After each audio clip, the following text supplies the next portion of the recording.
Right. So for this first set of questions, we're being asked to convert each radical expression to exponent form. So start with what we talked about again on the very first two slides. If you have the fourth root of x, that's just like x to the 1/4 power.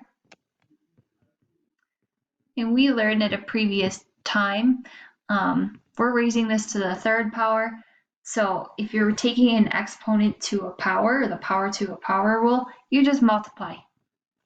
So this is the same as x to the 1/4 times 3, or if you want to write 3/1, go for it.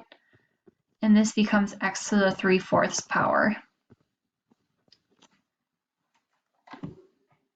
For x, or the fifth root of x, exact same thing as what we did on those first two slides, except because it's fifth root this time, 5 will be in the denominator. So all we can do to simplify this middle expression is write x to the 1/5. If you're not raising it to a power, you automatically just write a 1 in the numerator. And then for the last example, we have the seventh root of x to the third power. So I would start by rewriting the seventh root as a fraction, like what we did on those first couple of slides.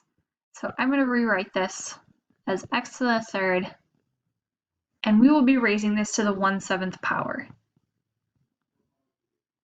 And now, just like we did for that first question, we're just going to multiply.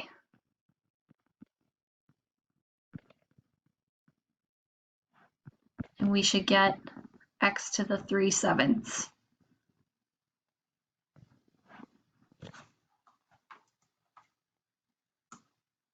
All right, for the next set, we are working backwards.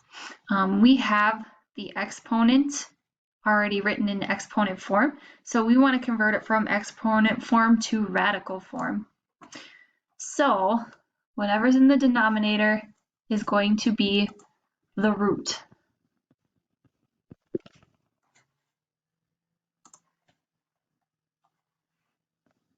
And then whatever's in the numerator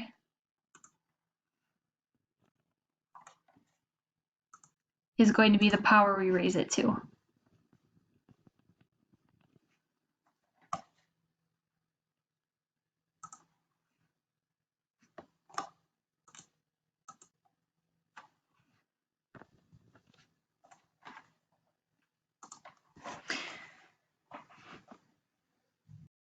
Because 5 is in the denominator, we're going to take the fifth root of x.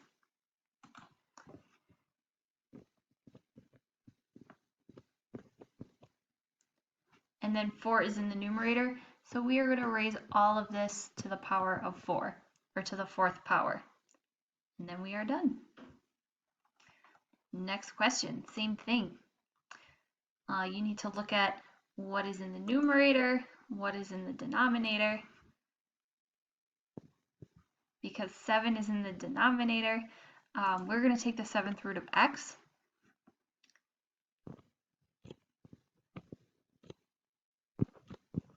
And we could raise all of this to the first power, but raising anything to the first power is the same as just, for example, the seventh root of x. You don't need to write it, it isn't necessary. And then for the last one, again, look at what is in the denominator. That is the root that you're going to take. So we're going to take the cube root of x. 4 is in the numerator, so we are going to raise the cube root of x to the fourth power. So the numerator is the exponent, or the power. The denominator is the root that you are taking. All right. For this next set of questions, you can use a calculator, but you can also write a list and kind of multiply out what they're looking for. So this question on the left is saying, find the second root of 64, or as we more commonly know it, the square root. Anytime you see the second root, that's equivalent to square root. And for us, we know that the square root of 64 is 8. Then for that next question, we are trying to find the cube root of 343.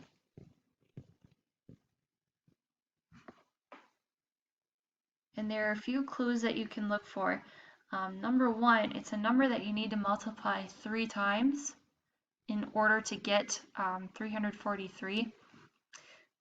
So that tells us if you're multiplying 3 numbers and it equals an odd number, it has to be an odd, whatever this root equals. We already looked on this second slide here, and we said, nope, first slide, and we said, or we listed out a bunch of cube roots. So the 5th, or 5 to the 3rd power equals 125. So then the cube root of 125 equals 5. So it has to be bigger than 5. Let's try 7. 7 comes next in our list. 7 times 7 times 7. And that's the same thing as 49 times 7. And if you take 49 times 7, you should get 343.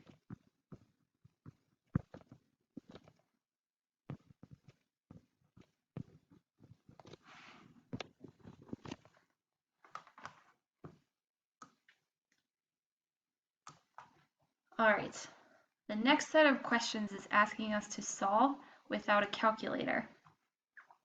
We have our powers written in exponential form right now. So let's first see if we can switch this to the radical form. Let's see if it helps us simplify this a little bit.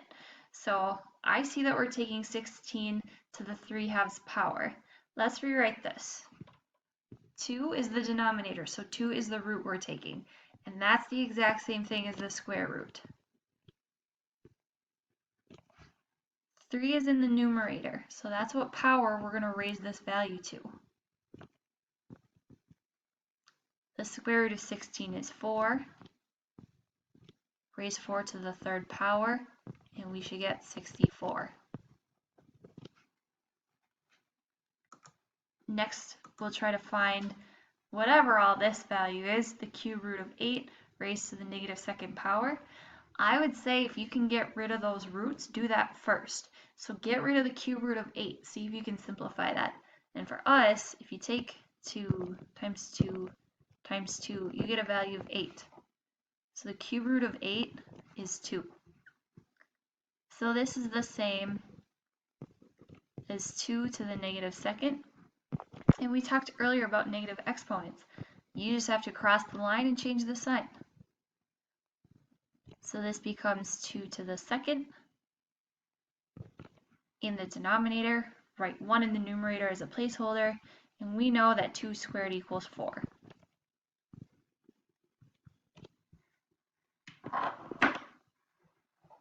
For these last two expressions, we do want to use a calculator for this. So the first value we're looking at is the 5th root of 330. I'm going to pull up my calculator. And then if you're looking for the root key, you have to hit math. And then it's the 5th option down. It says X and then root. And your job is to fill in the missing information. So before you can hit that button, we already said 5th root. So you have to hit the number 5 before you can look for that option. So 2nd and then math. Or sorry, not 2nd, just math. And then it's the 5th option down. And look, it moved the 5 over the hand like we wanted it to. And then you can hit 330.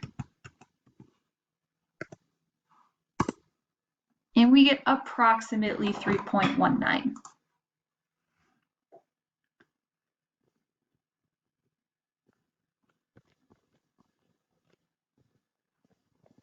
And you can do the same thing for that second question too. It says take the 7th root of negative 456. Always pause when you have a negative base. Check to make sure you have an odd numbered root that you're finding. And we do. 7 is an odd number, so that works that we have a negative number as our base here. So I'm going to pull up the calculator again. Again, we want the 7th root, so I'm going to hit the number 7 first. Then I'm going to hit the math key. Do not hit second. I apologize. Just hit math. Select the 5th option down, because that can solve for any root as long as you tell the calculator what root to solve for first. And then negative 456. And we get approximately negative 2 point, it says 398. I know if we round this up, this becomes a 4 right here in the 10th place, but you should still write negative 2.40. All right, and that is all we have for lesson 6.1. Let us know if you have any questions.